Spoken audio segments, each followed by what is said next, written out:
Turin, 1854. A priest kneels in a cramped room above a slum. Giovanni Melchiorre Bosco, 39 years old. He runs an oratory for street boys, picks up orphans, teaches trades, and right now, cholera is coming for his city. He knows what happens when disease hits the poor quarter. He knows his boys are next. He puts his hands together, says a prayer, makes a promise. If you spare these boys, take me instead. The next morning, he tells 44 of his oldest students that he volunteered to help. 14 step forward immediately. By the end of the day, 30 more. These boys, kids who slept under bridges 6 months ago, are about to walk into the epicenter of an epidemic that kills 60% of its victims. Why? Because a priest told them they could be saints, and they believed him. Welcome to the story of how one man in the 1800s developed a system for forming young souls that predicted, to the letter, what modern science now confirms about adolescent development, moral formation, and the catastrophic effects of exposing immature brains to explicit content before they're ready. This is not about Don Bosco seeing the internet. He died in 1888. But what he saw, what he understood about the teenage mind, about parental duty, about how corruption enters a young soul, that's the same battle parents face today, just with faster tools. Also, this script is researched and factual, using sources from the Silesian Biographical Archives housed at the Don Bosco Institute in Rome, particularly the 5-volume work by Arthur Lenti, published 2007, and Don Bosco's own writings, including The Companion of Youth, first published 1847, which reached 119 editions by his death, documented in the critical edition by Pietro Stella and Aldo Giraudo. These aren't popular summaries. These are the primary documents, the letters, the rules he wrote, the boys' testimonies compiled immediately after events. Now back to the information. But Margarita does one thing that changes everything. She teaches him to pray, not formal religion, conversation. She tells him God cares about poor boys. She tells him his life matters. And when other mothers won't let their sons play with street kids, Margarita invites them to her table. John watches. He's 9 when he has the first dream. He sees himself in a field surrounded by fighting boys. A man appears. Tells him to lead them, not with blows, but with kindness. A woman in light stands beside the man. She says, "In time, you'll understand." This dream repeats throughout his life, always showing him what's coming, always pushing him toward the boys no one else wants. By age 12, he's teaching catechism to farm kids, doing acrobatics to gather a crowd, then telling Bible stories. He learns tailoring, shoemaking, carpentry, every trade he can, because he already knows he'll need to teach boys who can't sit still for books. For having no family, he asks them, "Did anyone teach you right from wrong? Did anyone show you how to work?" The answer is always no. Their parents were dead, drunk, gone. No one educated them. No one formed them. They learned about life from the street, from older criminals, from whatever they could scrounge. And now they're here, waiting to be released so they can do it all again because no one gave them another option. Don Bosco sees the pattern. It's not the boys, it's the absence. The void where a parent should be, where a teacher should be, where anyone should have stepped in before corruption took root. That December 8th, 1841, he meets a 16-year-old boy named Bartholomew Gorelli in a church sacristy. Orphan, can't read, can't find work. Don Bosco asks him, "Do you want to learn?" The boy says yes. That's the first. By the next Sunday, 9 boys show up. Within months, dozens, then hundreds. He calls it an oratory, a place for boys to pray, play, learn trades, hear mass. He moves locations 5 times in 5 years because landlords evict him. Too much noise, too many rough kids, too dangerous. He doesn't stop. By 1847, he and his mother are renting rooms in Valdaco, a slum district, and they're housing boys full-time. 36 boys that first year, 470 by 1860, 800 at peak, all of them learning trades, all of them going to mass, all of them hearing the same thing every night. You can be a saint. It's not hard. Just do your duties well and be cheerful. He writes it specifically for boys at the oratory, boys who've seen things, done things, boys whose moral formation started too late or never started at all. The book goes through 119 editions in his lifetime. 119. It gets reprinted until 1961. Why? Because it works. Parents buy it, teachers use it, boys read it. And here's what it says: 3 dangers, 3 graces, 3 practices. First danger: the devil convinces boys that serving God means being miserable. Don Bosco flips it. He says, "I want to teach you a Christian life that is cheerful." That's his opening move. Happiness comes from virtue, not from doing whatever you want, from doing what's right. Second danger: boys think they can serve God later, after they've had their fun, after they've made their mistakes. Don Bosco says youth is the key to your whole earthly existence. What you become now shapes everything. If you learn purity now, you protect yourself for life. If you learn vice now, it clings. The third danger he names explicitly. Bad companions, boys who speak immodestly, boys who mock religion, boys who teach you to lie, to steal, to look at things you shouldn't look at. He tells his boys, flee them like the plague. Do not underestimate how fast corruption spreads. One rotten apple rots every apple in the basket. He uses those words. And then he gives them 3 graces to ask from Mary. Never commit a mortal sin, persevere until death in God's grace, and guard the virtue of purity. That third one, purity, he calls the angelic virtue, and he tells them exactly how it's endangered. Guard your senses, especially your eyes. He writes, the eyes are the windows through which sin makes its way into our hearts, and by which the devil comes to take possession of our soul. So never stop to look at even the least little things contrary to modesty. He tells the story of Saint Aloysius Gonzaga, a boy who refused to look at his own bare feet when dressing because he saw purity as a spotless mirror tarnished by the least breath. Aloysius served as a page to the Queen of Spain for 7 years and never looked at her face. When people asked why he guarded his eyes so carefully, he said, I have resolved never to look at a woman to preserve my eyes to look for the first time at the beautiful face of the Mother of Purity, Mary Most Holy. Now here's the thing. Don Bosco isn't talking about internet pornography, but he is talking about the exact same mechanism. Visual exposure to immodest images, the speed at which it corrupts, the way it rewires desire, the way it isolates boys from healthy relationships, the way it makes them unable to see women or themselves correctly. He saw it in theaters, in certain types of public entertainments, in books with explicit illustrations, in conversations where boys described things they'd seen, and he saw what it did. Boys who were cheerful became sullen. Boys who were social became isolated. Boys who respected women began to objectify them. Boys who wanted to be priests lost their vocations. He writes in The Companion, avoid all excess in eating and drinking, theater, balls, and similar pastimes, which are the ruin of morals. Flee the company of boys who engage in bad talk, that is, topics which you would not raise in the presence of your parents or some other good person. The structure is prevention, not punishment after the fact, prevention, which brings us to his system. The repressive system, make rules, punish violations, control by fear. The preventive system, make rules, but create an environment where boys don't want to break them, love them, be present with them, show them why virtue matters, give them reasons to choose good. The preventive system has 3 pillars: reason, religion, loving kindness. Reason means treat boys like rational beings. Explain why a rule exists. Let them consent to instruction. Help them understand consequences. Don't just command, teach. Religion means root everything in the sacraments and in the presence of God. Frequent confession, frequent communion, daily mass, not forced, invited. Make the beauty of faith so attractive they want it. Loving kindness means the boys must know they're loved, not sentimentally, practically. The educator is present, available, watching over them not as a prison guard but as a father. Don Bosco writes, the educator ought to be ready to face every inconvenience, every fatigue in order to achieve his goal, which is the civil, moral, and intellectual education of his students. He says, give them ample liberty to jump, run, make a din as much as they please, but ensure that the students are never alone. As far as possible, the assistants should precede them to the place where they are required to assemble, remain with them until others come to assist them, never allow them to be idle. Why? Because idleness is when temptation strikes. Boredom is when boys get into trouble. So fill their time with work, play, prayer, music, theater, hikes. Keep them engaged, keep them in community, don't give vice a foothold. They should try to avoid, like the plague, every kind of morbid affection or exclusive friendship with the pupils, and they should realize that the wrongdoing of just one person can compromise an educational institute. He knows that the educator's purity matters. If the adult is corrupt, the system fails. If the adult is inappropriate, the boys are not safe. He builds moral safeguards into the structure itself. Adults must be beyond reproach. Adults must never be alone with a single boy in compromising situations. Adults must model the virtue they're teaching. Now let's talk about what this produces.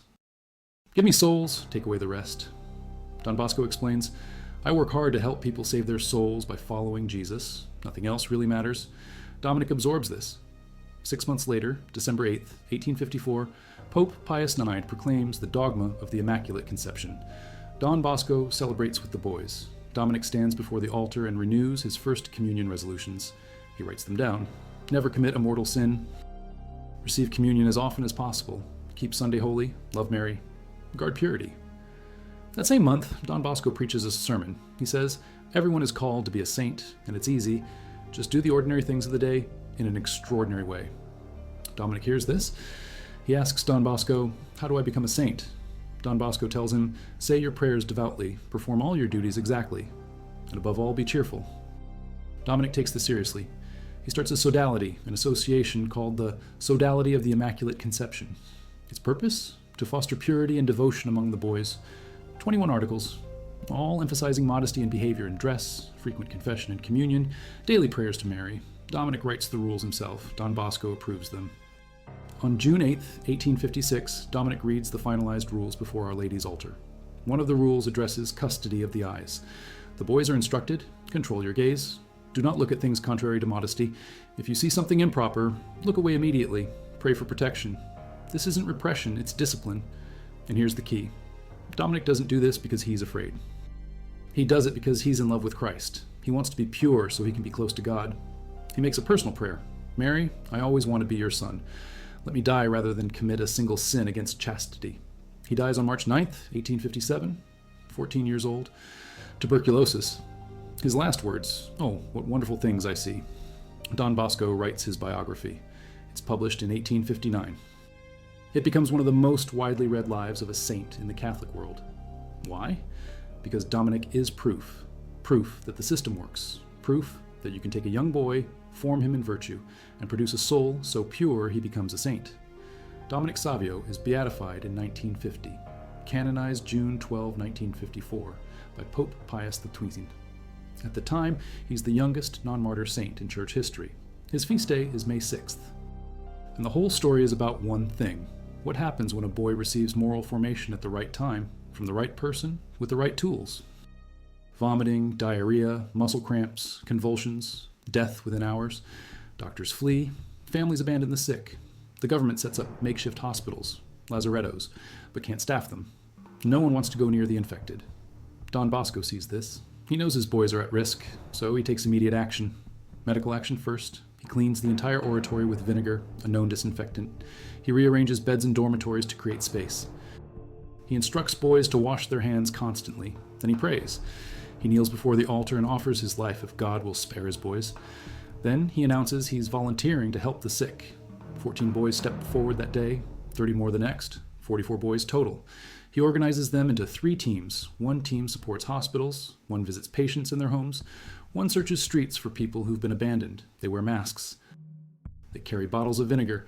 They hand out fresh linen because all old linen has to be burned. Mama Margaret strips cloth from the church altars to make sheets for the dying. And Don Bosco gives his boys one more instruction. Avoid sin. Pray. Believe in Mary. He promises them, if you follow these rules and maintain proper hygiene, not one of you will get sick. The epidemic lasts 2 months. The boys work through it. Exhausting, disgusting work.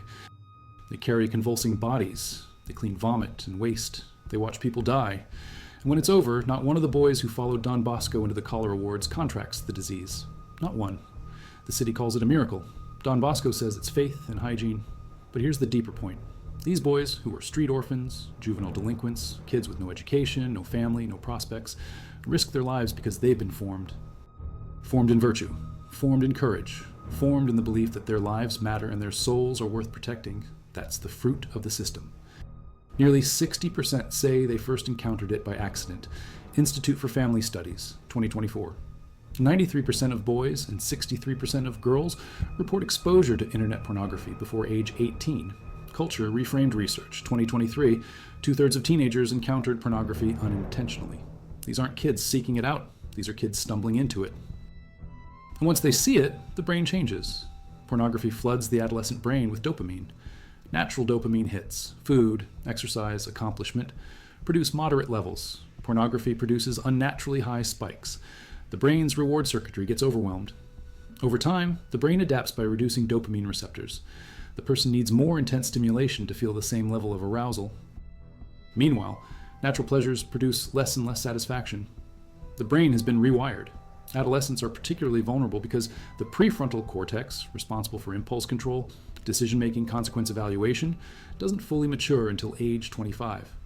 Studies published in 2024 confirm this. Pornography exposure in adolescence is associated with increased acceptance of sexual harassment, early sexual activity, negative attitudes toward women, unrealistic expectations, greater body dissatisfaction, belief in rape myths, sexual aggression, depression and anxiety, social isolation, and relationship problems in adulthood.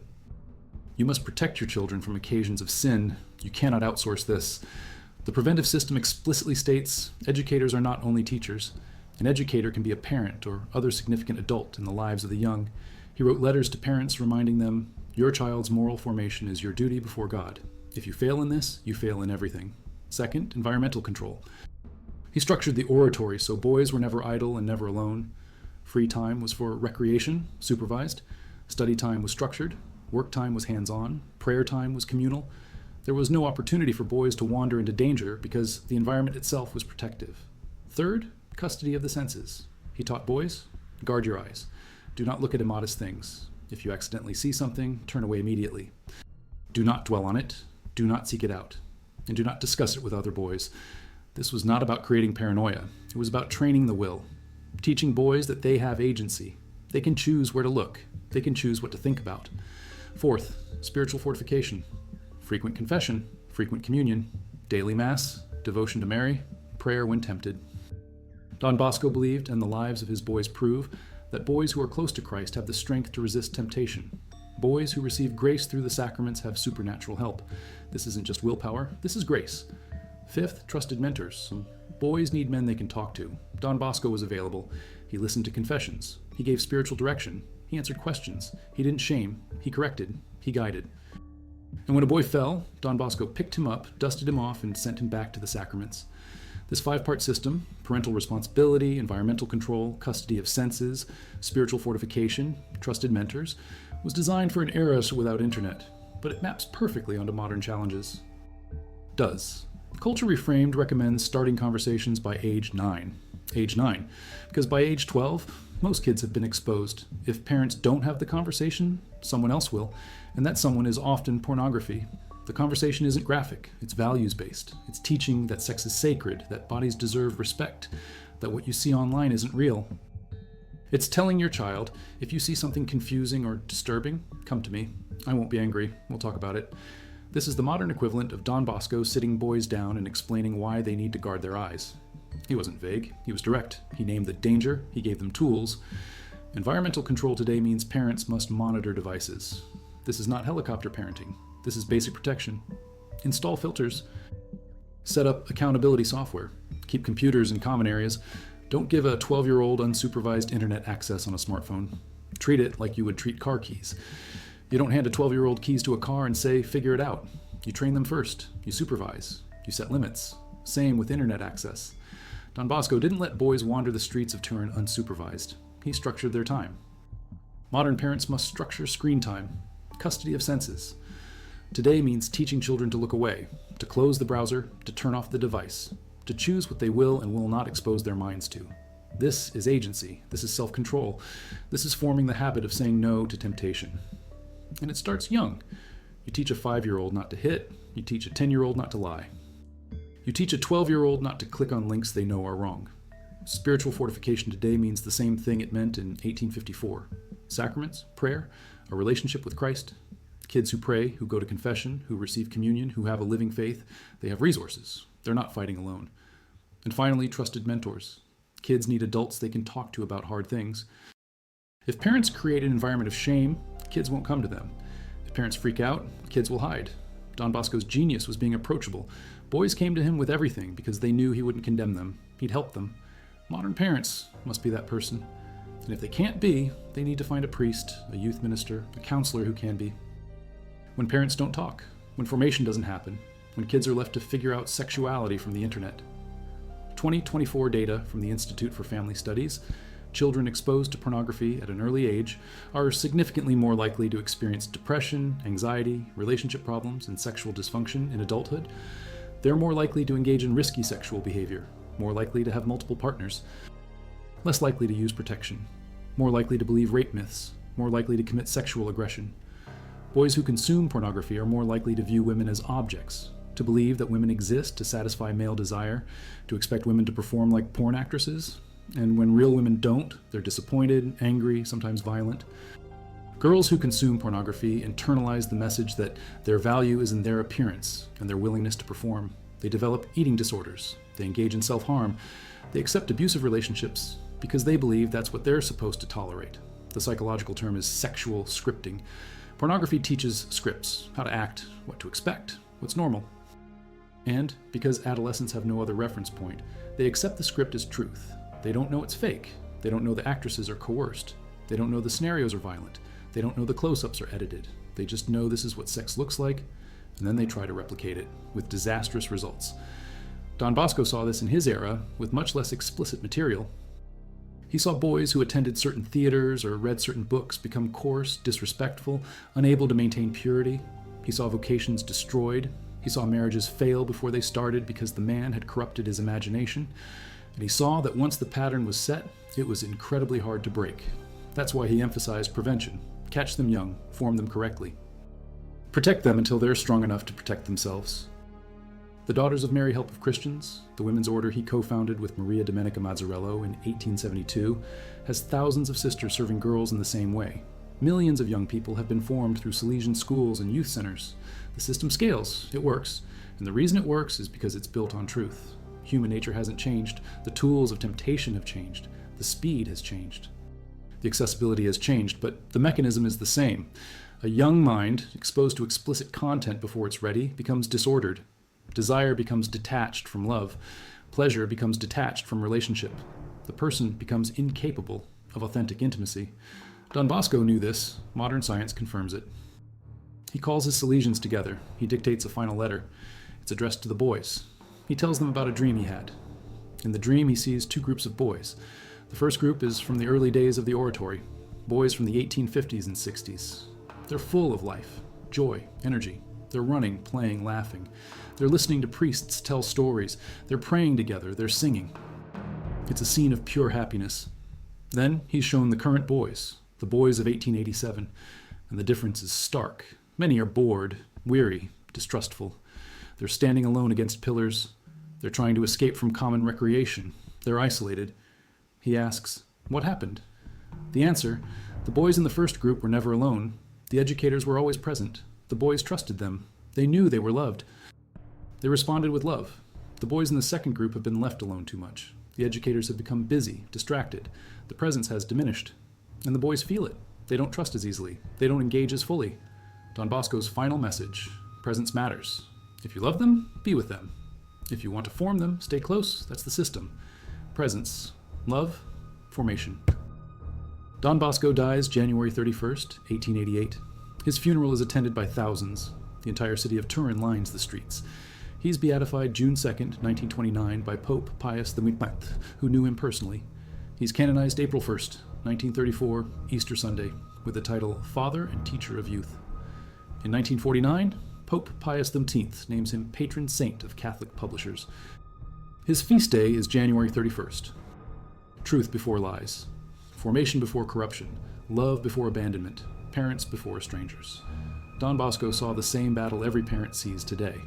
The world wants your kids. It wants to form them, shape them, teach them its version of sexuality, of meaning, of truth. And if you don't get there first, the world wins. That's not rhetoric. That's neuroscience. The first script is the strongest. The first exposure shapes the neural pathways. The first teacher sets the foundation. If that teacher is pornography, the child is at a severe disadvantage. If that teacher is a parent who tells the truth in love, who explains what sex is really for, who teaches respect and dignity and self-control, the child has a chance. Don Bosco understood this in 1847 when he wrote The Companion of Youth. He told parents, your job is to get there first. Teach virtue before vice teaches itself. Guard their eyes, structure their time, love them fiercely, and give them the sacraments. That's prevention, that's the system, and it still works. Thousands of outcomes. The pattern is clear. Boys who stayed in the system for at least 2 years and remained connected to the sacraments went on to live productive, stable lives. Boys who left early or rejected the spiritual formation struggled. Many returned to crime. Many died young. The difference wasn't intelligence or social class or talent. The difference was formation. One group received it, one group didn't. The group that received it flourished. The group that didn't fell apart. That's the experiment. It ran for 47 years with thousands of subjects in real time. under the observation of a saint who wrote everything down. And the conclusion is unambiguous. Moral formation in adolescence, provided by loving adults, structured by clear principles, fortified by sacramental grace, protected by environmental controls, centered on truth, that formation works. It produces adults capable of love, work, sacrifice, virtue. Without it, you get chaos. With it, you get saints.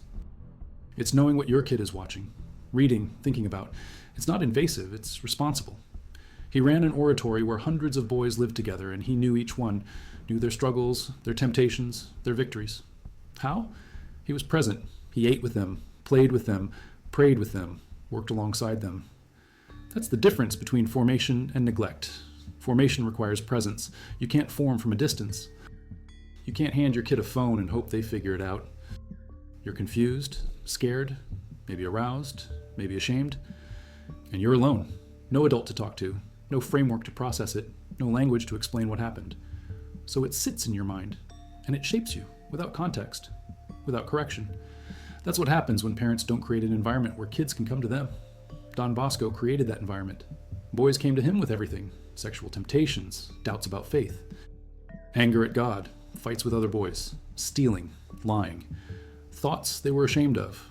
They came because they knew he wouldn't reject them. He'd correct them, he'd guide them, but he wouldn't shame them into silence. That's the model. If your kid sees pornography, accidentally or intentionally, and they can't come to you, you've already lost. Not forever, but you've lost that opportunity to shape how they understand what they saw. To give them truth, to help them process the confusion, to fortify them against the next exposure. Parents who want to win this battle have to make themselves safe. Safe to confess to, safe to question with, safe to be weak in front of. Don Bosco's confessional was constantly full. Why? Because boys knew they could say anything and receive mercy. Not permissiveness, mercy. He'd assign penance, he'd give counsel, he'd set boundaries. But he wouldn't abandon them, and that's what kept them coming back. That's what broke the cycle of sin. Boys in particular begin to view women as objects rather than persons. They start to believe that sex is about performance and domination rather than love and mutual giving. And this isn't theoretical, it shows up in behavior. Studies document increased rates of sexual harassment in schools where pornography consumption is high, increased rates of dating violence, increased rates of sexual assault. Because what you feed your mind shapes your actions. Don Bosco saw this with much less explicit material. Boys who went to certain entertainments came back different, coarser, cruder, more aggressive toward girls, less respectful of authority, less interested in prayer. He could track the degradation, and he knew the solution: remove the source, fortify the spirit, provide alternative formation. That's still the solution. You don't fix pornography addiction by ignoring it. You fix it by removing access, providing better formation, and filling the void with truth. Significantly higher rates of positive sexual attitudes, significantly better mental health outcomes, and significantly higher rates of maintaining their faith into young adulthood. The system works. It's not complicated. It's just hard. Because it requires time, attention, intentionality, things modern parents are short on. But here's the reality: you either invest the time now in formation, or you spend exponentially more time later dealing with addiction, depression, broken relationships, and damaged souls. Prevention is cheaper than cure. Don Bosco knew this. That's why he called it the preventive system. Stop the problem before it starts. And here's the part that makes Don Bosco's story prophetic. He didn't live to see the internet, but he predicted its effects. He said, if you let boys look at immodest things, they will become disordered. If you let them spend time in bad company, they will learn vice. If you leave them idle, they will fall into temptation. If you don't give them the truth, they will believe lies. He said this in 1847, and it's true in 2025. The tools changed, the truth didn't. That's why we study him. Not because he's nostalgic, but because he's right. The system he built works. And modern parents who want to protect their kids from pornography, from exploitation, from corruption, from isolation, from despair, those parents need the system. They need the 5 principles: parental responsibility, environmental control, custody of senses, spiritual fortification, trusted mentors. You implement those 5 things, you've built a fortress. Not a prison, a fortress. A place where your kid can grow strong enough to face what's coming. Because what's coming is the same thing that came for street boys in Turin. The world that wants to form them wrong. The difference is, in 1854, the world's tools were slow. Today they're instant, which means parents have to be faster, smarter, more intentional, more present. Don Bosco would look at modern pornography and say, this is what I warned you about. The eyes, the corruption, the isolation, the death of virtue. But he'd also say, you can still win. You can still form them. You just have to get there first and stay there. That's the system. That's the story. That's the choice every parent makes. Form your children, or let the internet do it. There's no third option. The world won't wait. Neither should you.